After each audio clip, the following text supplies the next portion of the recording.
There are nearly 90,000 missing persons in the US alone at any given time, and most cases will remain cold as people disappear into different lives, some filled with unimaginable terrors. But what happens to the small percentage of people who one day show back up? Where did they go and what happened to them?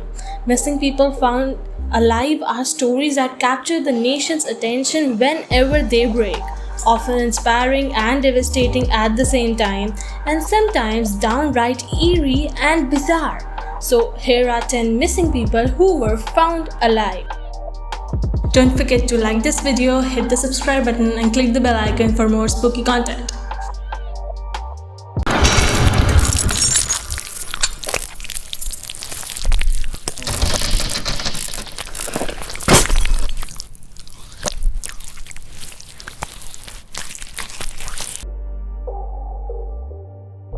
Number 10. Elizabeth Smart, one of the most high-profile child abductions cases in modern times. Elizabeth Smart's kidnapping was talked about all across America. In 2002, a former handyman hired by Smart's parents broke into their home, Brian David Mitchell, who had gone by Emmanuel to the Smart family, abducted Smart while she slept in bed next to her younger sister, Mary Catherine, who pretended to sleep so that the intruder would not harm them. Only 14 years old, Smart was taken from her home for 9 months. It wasn't until then that Mary Catherine realized the man who had entered their bedroom was in fact Emmanuel. When police released a sketch of the handyman, which aired in Larry King Live and America's Most Wanted, Mitchell's family recognized his likeness and provided the police with additional photos. While walking on the street, disguised in a wig and veil, someone recognized Mitchell and his accomplice Wanda Eileen Berzee. The police were notified and Smart family finally reunited with her family. Today, Smart is involved with activism and journalism geared towards ending human trafficking. Number 9. Cora Hood. In 1970, Lula Cora Hood left her family after a domestic dispute. In 1996, police contacted Hood's 3 children and said that they believed human remains they found in an Illinois brickyard belonged to their mother. They held an official funeral for Hood, but 10 years later, DNA testing proved that the remains did not belong to Hood.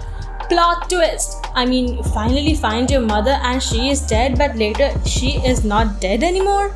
How to process all this? Just 2 weeks after police reopened the case, Hood was found living in Jacksonville, Florida. She had a dozen more children since she disappeared, and after 40 years apart, Hood and her oldest child Grace were reunited. Number 8. Jamie Claus. Nearly 3 months after her parents were shot and killed in their Wisconsin home on October 15, 2018, investigators found their missing daughter, 13-year-old Jamie Claus, more than 60 miles away from where she disappeared the night of their murder.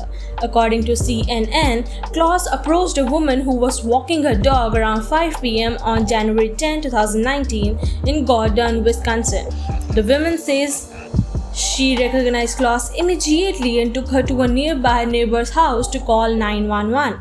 The authorities arrived on the scene and reported having a 21-year-old male suspect in custody 10 minutes later. According to prosecutors, the accused kidnapper and murderer Jake Patterson confessed to scoping out Claus's home after he randomly saw her boarding a bus. He then reportedly spent 2 weeks planning her kidnapping, and he allegedly even shaved his head to prevent any DNA connection to the crime scene. On March 27, 2019, Patterson pleaded guilty to 2 counts of intentional homicide and 1 count of kidnapping, and he faces a possible life sentence. His hearing is scheduled for May 24. Patterson's guilty plea spares Jamie from having to testify. As he left the courtroom, he remarked to no one in particular, "Bye, Jamie." Number 7. Nguyen Thi Van. In 1992, Nguyen Thi Van, a resident of Vietnam, was locked out of the house by her mother as punishment for coming home past curfew. Unsure of what to do, Van met up with some friends at a karaoke bar. After catching a ride with an older woman, Van and her friend awoke to find themselves in China. The woman told them they would be sold into marriages with Chinese men or killed. Van spent decades married to a Chinese farmer in Guangdong, but she eventually escaped by hitching a ride in a truck. After 21 years, Van finally made it home. Her parents were horrified that the pretty punishment had gone so terribly awry. Number 6. Petra Paczika. Petra Paczika disappeared at age 24. Expected to be home from university for a weekend visit, Paczika never showed up. When police started investigating, they began to think that convicted murderer Gunter K was responsible. Gunter K, a court-assigned pseudonym, had previously admitted to killing a teenager in the same area. When probed by police, Gunter K confessed to killing Paczika as well, but it turns out Paczika wasn't dead. Secretly renting an apartment with money she had saved and taking on different identities, Paczika spent a long time planning her escape.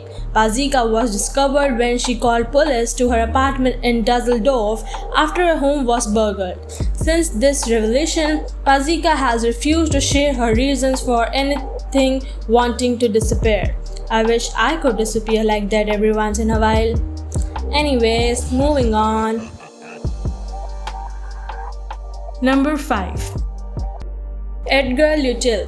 Everyone assumed that Edgar Luttil had killed himself when he disappeared from a mental health hospital in 1986. Luttil was mentally handicapped and had tried killing himself on several occasions. He was presumed dead, but in fact, Luttil was very much alive and not far from his home. He had suffered a head injury and lost all memory of his life. Some 30 years later, he started having flashbacks and remembered his name and shared it with the social worker. The social worker ran the name and discovered he was a missing person. Number 4. Hiro Onoda. Hiro Onoda is like the Japanese Colonel Kurtz during World War II. Onoda was sent to the Philippines on what was essentially a suicide mission. Most of the soldiers in his mission were either taken prisoner or killed, but Onoda was able to escape into the foothills with a few men. When the war ended in 1945, Onoda continued a guerrilla campaign against the locals in the Philippines. The Japanese government even dropped leaflets over the jungle where Onoda was hiding to inform them that the war was over. However, Onoda thought it was a trap. They kept fighting for years, and by 1972, the rest of Onoda's companions were either killed or captured, and Onoda was left completely alone. Many assumed that Onoda was dead.